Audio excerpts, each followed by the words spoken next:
Do you believe that from discarded scraps, a child could create a light that changes his life and the lives of many others?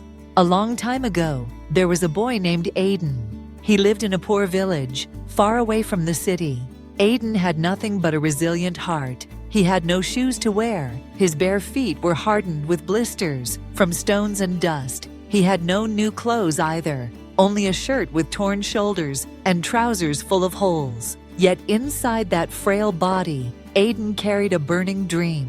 Every day, Aiden walked 5 long kilometers to school. His feet ached as they stepped on dusty ground and sharp stones, but not once did he stop. For in his mind, a dream was always pushing him forward to become an inventor. He didn't dream of fine clothes, nor of toys. The only thing he longed for was to create something useful for others. And his very first desire was a lamp. His mother sold sweet potatoes in the market to support the family. At night, their small house was always buried in thick darkness. Watching this, Aiden told himself, "I must make a lamp for my mother, a lamp that takes its light from the sun." So he began collecting pieces of old wires, broken radios, and dead batteries from trash heaps. At night, under the starlit sky, Aiden sat quietly by a wooden table, trying to build his first solar lamp. But failure came again and again. The first time, the battery smoked and burned the paper on the table. The second time, the lamp could not charge. The third time, it shattered into pieces on the very morning of the school science fair. His classmates laughed at him. One sneered, "You should just sell sweet potatoes like your mother." Another mocked, "You'll never make anything." Aiden was heartbroken. He wanted to cry, but he didn't give up. At night, instead of sleeping, he quietly went to the butcher to ask for old newspapers. He devoured stories about great inventors and carefully wrote notes in a worn-out notebook. Then he sought out an old man in the village, an electrician. Aiden bombarded him with questions. The old man looked at him and asked slowly, "Do you really want to learn?" Aiden nodded, eyes shining. "Yes, I want to help my mother." The old man smiled gently, then never stop. Aiden kept working.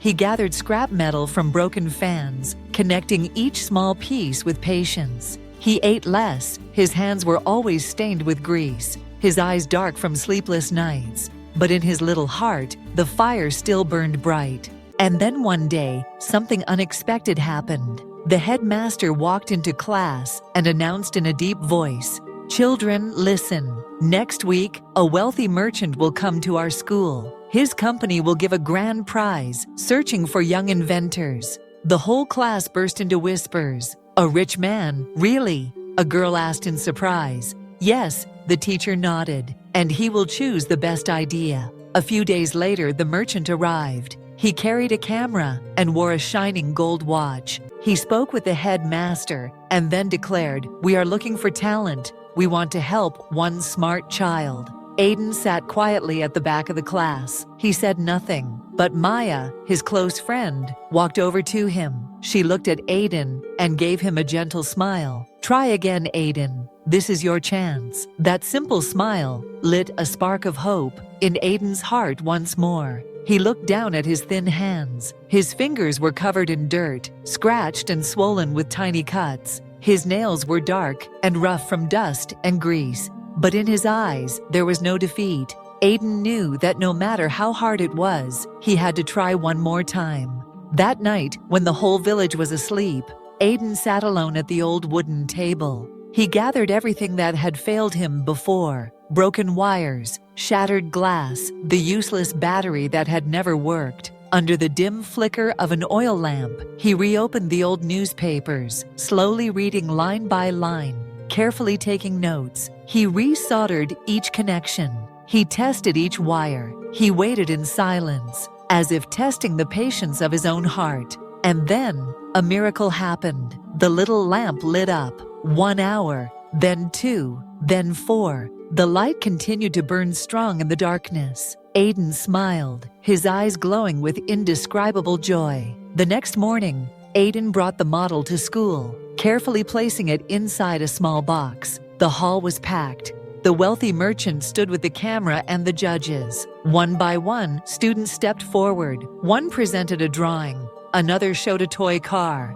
Then it was Aiden's turn. He stepped up, his hands trembling. His voice quivered, yet it carried determination. "This is my solar lamp." He flipped the switch. A golden light burst forth, flooding the room. Silence fell. Eyes widened in astonishment. The merchant walked close and asked slowly, "Where did you get the parts?" Aiden raised his head and answered clearly, "From the garbage." The room froze in silence. Then the merchant smiled, his eyes shining. "This is exactly what we are looking for." Aiden had won. Soon after, a major newspaper wrote about him with the headline, "Poor boy creates light from trash." The merchant's company awarded him a scholarship to study at a great school. But more wonderful than that, Aiden's little lamp was no longer just his dream. It lit up dozens of homes in the village. Children could now read books under its gentle golden light. Elderly mothers could cook in bright kitchens. And Aiden, he kept on inventing. In life, you will see many people fall. Once, twice, even 3 times. They try and fail. Others laugh at them. Some tell them to stop. But true winners are not those who never stumble. Winners are those who have the courage to rise again after every fall. Perhaps you too have started something that did not succeed. Perhaps you have heard someone say, "You are not good enough." Perhaps life has become so harsh that you felt like giving up. But if in your heart you still hold on to belief, if you still have the patience to try again, then you are far stronger than you think. You don't need something grand to begin. You don't need abundant money. All you need is perseverance, to keep moving forward, to keep learning, to keep building step by step. And when you fall, stand back up, wipe away the tears, repair what is broken, start again. Because in life, perhaps no words are more powerful than, "I will not give up." And if you do not give up, surely one day someone will come to you and say, "This is exactly what we are looking for." So keep walking. Keep the fire of your dream burning bright. If Aiden's story has touched your heart, don't forget to leave a like to spread the spirit of never giving up. Subscribe to the channel so you won't miss the next inspiring stories. And if you believe someone out there also needs a spark of hope, share this video with them. Because who knows, just one small story may be enough to light up someone's dream.